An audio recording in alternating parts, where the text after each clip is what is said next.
الحمد لله رب العالمين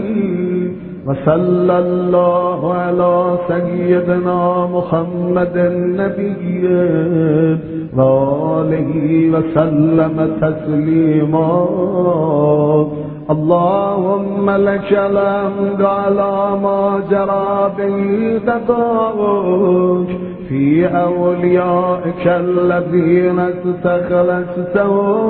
لنفسك ودينك اخترت لهم جزيل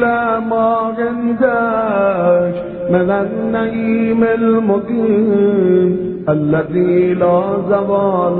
له ولازم خلال بعد أن شردت عليهم الزهد في درجات هذه الدنيا الدنيا وزخرفها وزبرجها فشرت لك ذلك وعلمت منهم الوفاء به فقبلتهم وقربتهم وقدمت لهم الذكر العليم والثناء الجليل وأهبت عليهم